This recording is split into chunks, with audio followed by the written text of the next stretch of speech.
Thanks, Ted. I think that was the best yoga class I've ever been in. Can we give it up again for Nikita? Where's Nikita? That was so wonderful. And I'd like to gift you a copy of my book afterwards. So it just came out a week ago. So come talk to me afterwards. So a few years ago, the New York City Rescue Mission staged an experiment where they had individuals dress up to look homeless as members of their very own families walked by. In instance after instance, not a single person recognized their own mom or dad, brother or sister, son or daughter, husband or wife, or in this lady's case, her mom and her dad. Would you recognize your loved one if you walked by them on the streets? The answer is probably not.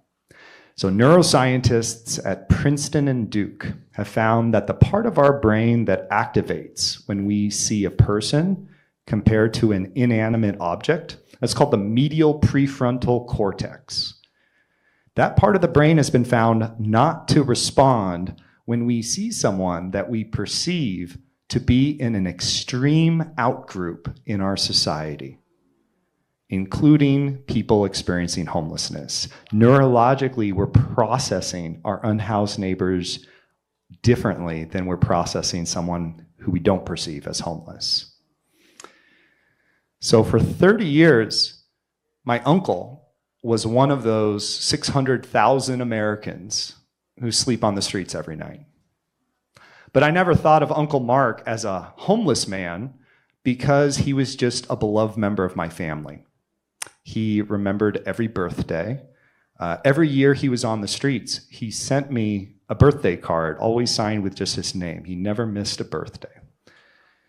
And he was the guest of honor at Thanksgiving and Christmas.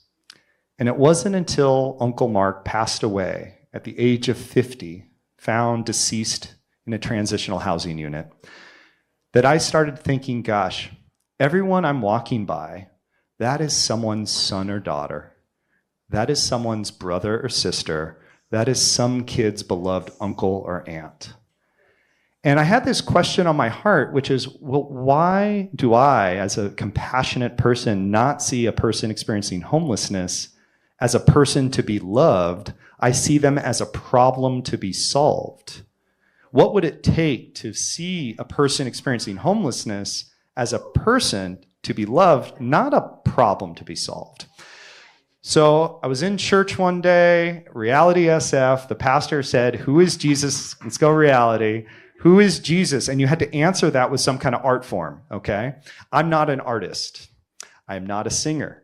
I was like, Jesus doesn't need me to write him a song. Jesus probably doesn't want me to paint him a picture.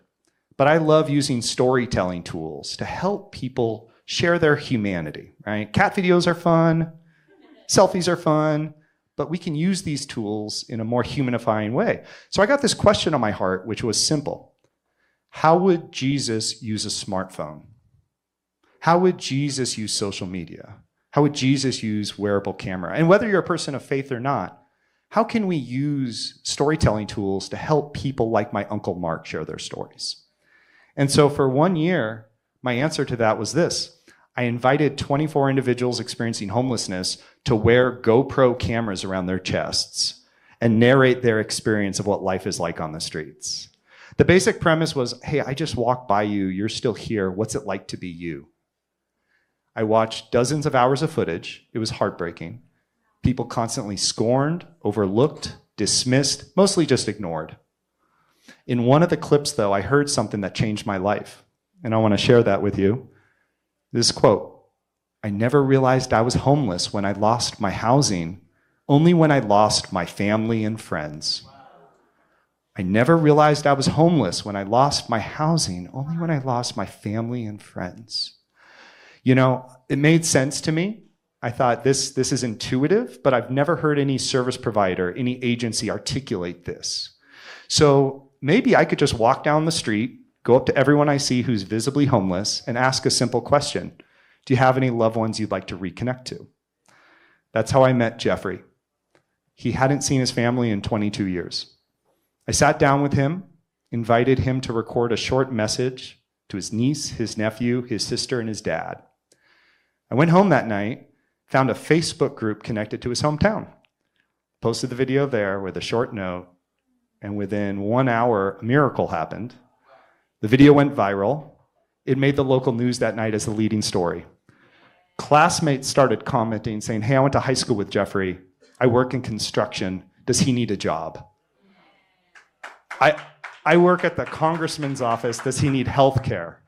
In the first 20 minutes of the post, his sister got tagged. Someone shared his high school yearbook photo right here. They raised over $5,000 to try to bring him home, rehabilitate him.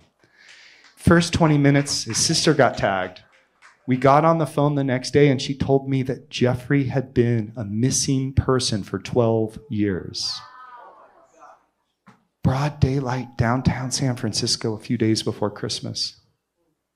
So within a few weeks, they were able to reconnect on a phone call. Within a few months, they were able to reconnect in person. And I started doing this work full time because I knew Jeffrey wasn't the only one and this shouldn't be happening. So that is the starting point for what became a nonprofit called Miracle Messages. It's not just me anymore. We got 10 team members, one of whom Nellie. Give it up for Nellie. There's Nellie, head of strategic partnerships. And so we offer 3 programs, and I want to share those programs with you today. And I want to really give you clear calls to action so you can take this, if you're inspired, into the world, right? So the first program is our flagship family and friend reunification services. Okay, it's not just someone wandering around the street, recording videos, blasting it on social media anymore. We invite neighbors experiencing homelessness to record video messages, audio messages, text messages, fill out our online form, a paper form. We have a hotline. You're going to remember this phone number for the rest of your life. You ready? 1-800-MISS-YOU. 1-800-MISSYOU. Person calls that number, reaches one of our volunteer operators standing by, our staff members. We start making phone calls, writing letters with our network of volunteer digital detectives using social media for social good, doing searches. Through those efforts, we have now reunited over 800 neighbors experiencing homelessness with their loved ones. 80% lead to a positive outcome. About 15 to 20% lead to housing. Thank you. And we also know that for some folks, family is part of the problem, not part of the solution. So what do you do if you're experiencing, and here's our theory of change, relational poverty is a form of poverty. Isolation, loneliness, disconnectedness, stigma, shame that accompanies it. Relational poverty is poverty. So if you're experiencing relational poverty and family is part of the problem, not part of the solution, what do you do? That's where we've launched our second program. In the early months of the pandemic, we realized that many of our unhoused neighbors were getting housed, but were isolated in that housing. 4 walls and a roof do not make a home.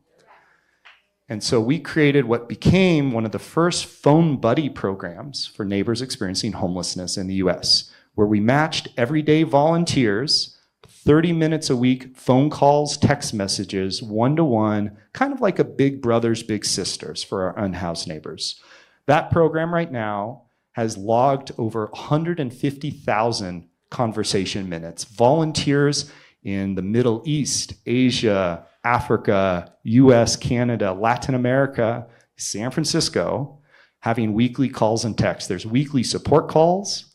You log the information in a call log system. If there's a need that you can't deal with, a caseworker can follow up, a staff member.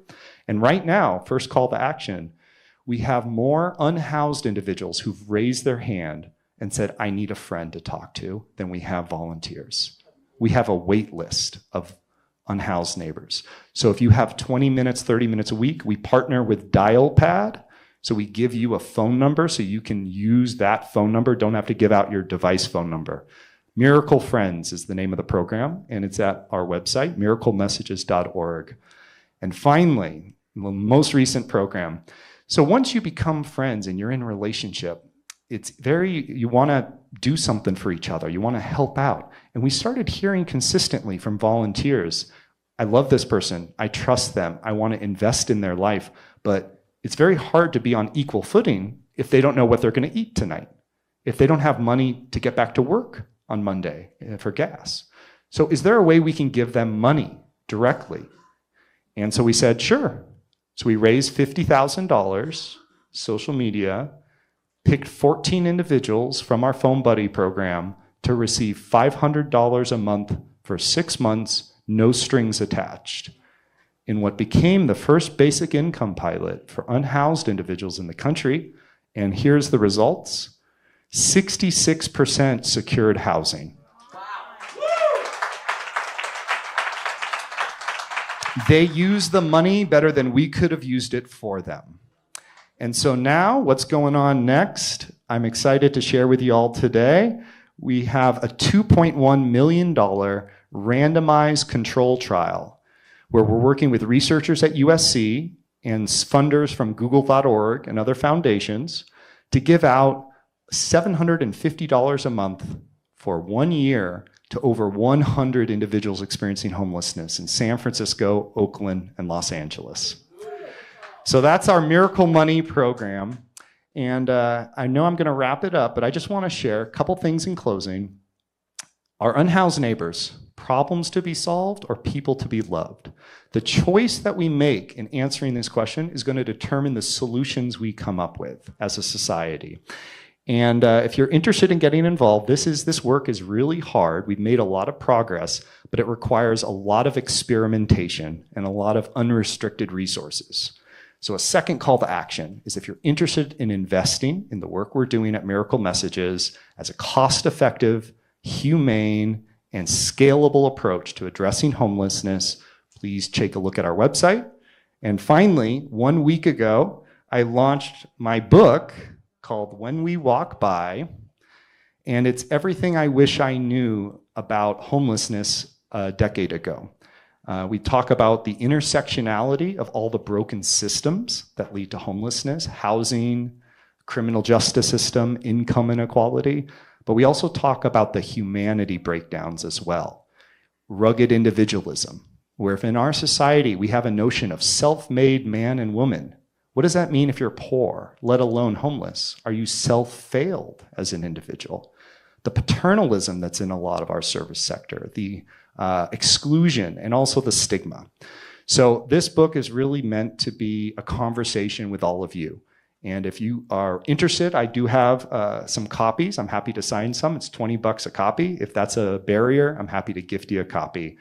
So I'll be here. And also, finally, I do have pairs of socks, which are the #1 requested item on the streets.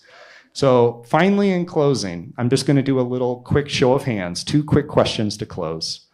Raise your hand if you care about the issue of homelessness. Look at that, okay? That's the first question. It's not a trick question, right? We all expected that. Second question, raise your hand if you know someone who is currently experiencing homelessness.